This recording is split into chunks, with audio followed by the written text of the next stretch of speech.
Although we take it for granted, nearly everything we do is dependent on electricity. Without electric power, our quality of life would not be supported. Our towns and cities could not operate, and our economy would grind to a halt. Nuclear energy has been used to generate electricity in Canada for more than 40 years. About half of Ontario's electricity is produced at the Darlington, Pickering, and Bruce nuclear generating stations. In New Brunswick, the Point Lepreau reactor, currently being refurbished, supplies about 1/3 of the province's electric power. And the Gentilly 2 reactor near Trois-Rivières generates 2.5% of Quebec's electricity. Hello, I'm Stephanie Brochard. Today I would like to speak with you about Canada's plan for the long-term management of the used fuel which is produced when nuclear electricity is generated. This is a model of a CANDU fuel bundle used in Canadian nuclear reactors. It is approximately the size of a fireplace log and, when loaded with uranium, would weigh about 24 kilograms. The fuel bundles look the same after they have been used as they do when they are placed into a reactor. However, when the bundles are removed from the reactor, they are highly radioactive and must be carefully managed for a very long time, essentially indefinitely. All of Canada's used nuclear fuel is fully accounted for and safely managed in facilities licensed by the Canadian Nuclear Safety Commission. All of it is stored at the nuclear stations where it is generated. If Canada's entire current inventory of just over 2 million used fuel bundles could be stacked end to end like cordwood, it would fit into 6 NHL-sized hockey rinks from the ice surface to the top of the boards. When a used fuel bundle is removed from a nuclear reactor, it is first placed in water-filled pools where it is cooled and its radioactivity decreases over time. Then, after 7 to 10 years, the bundles are transferred from the pools to dry storage in specially designed dry storage containers, concrete vaults, or silos at the reactor sites. These licensed and regulated storage facilities are considered interim and are not meant to be permanent. The Nuclear Waste Management Organization was established by Canada's nuclear electricity generators in 2002. They pay the organization's operating costs, and they contribute to trust funds to make sure the money will be available when it is needed to pay for long-term nuclear waste management. The federal legislation required the NWMO to consult Canadians across the country, including Aboriginal people, to design a plan for the long-term care of used nuclear fuel following its current interim storage. Over 3 years, from 2002 to 2005, the organization engaged more than 18,000 citizens, including 2,500 Aboriginal people in every province and territory of Canada. And what emerged from this dialogue is an approach called adaptive phased management.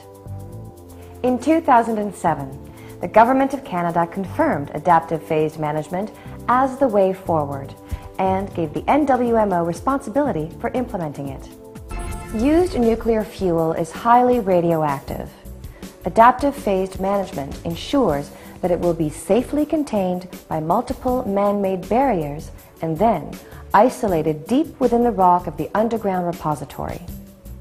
Ceramic pellets, which contain irradiated uranium, do not easily dissolve in water.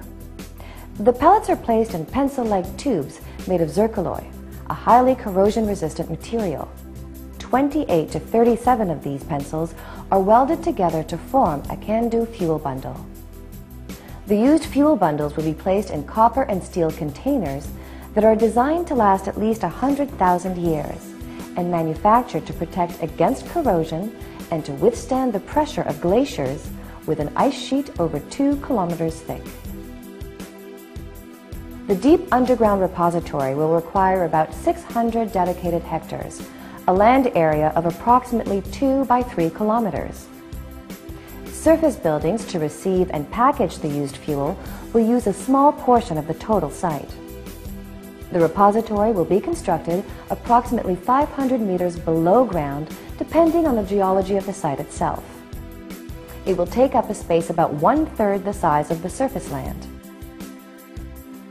Once delivered underground, the containers will be transferred along a network of horizontal tunnels to rooms excavated in stable rock, where they will be placed in boreholes drilled into the floor or within the excavated tunnels themselves.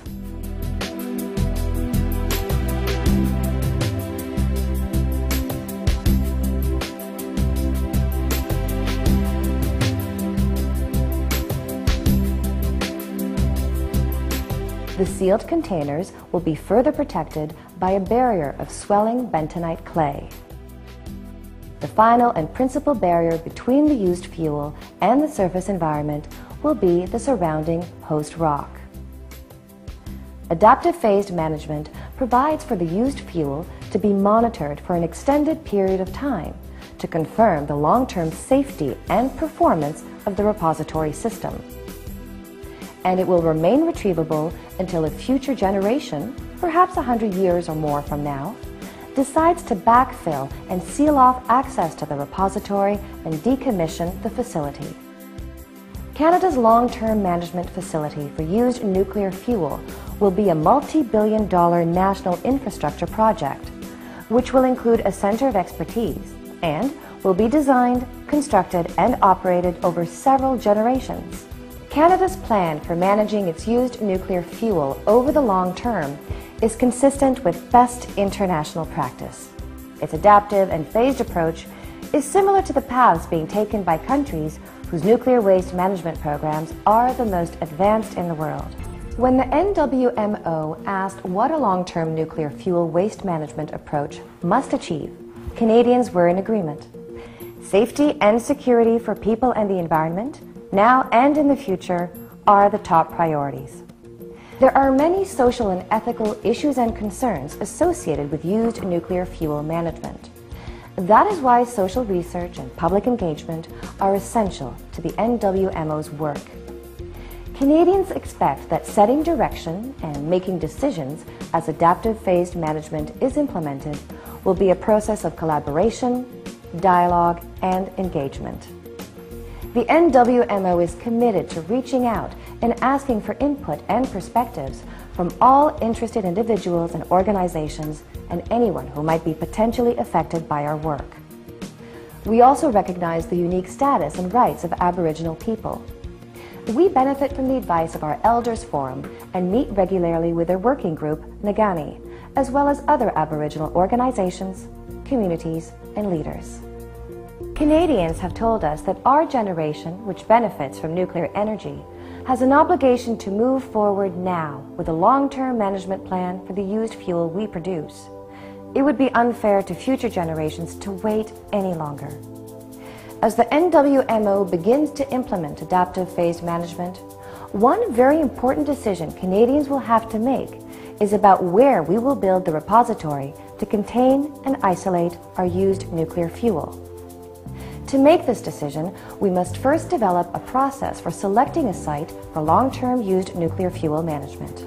Based on discussions we have had with interested individuals and organizations, we have collaboratively designed a proposal for a process to identify a site for long-term used nuclear fuel management. Like all of the other steps in implementing adaptive phased management, this draft plan must be confirmed by Canadians before the NWMO begins the process of seeking an informed and willing community to host Canada's long-term storage facilities for used nuclear fuel. The NWMO invites and welcomes your comments on what a fair, ethical, and effective site selection process should look like.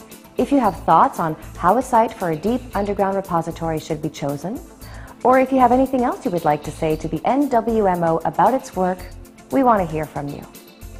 Visit our website, send a letter, or give us a call.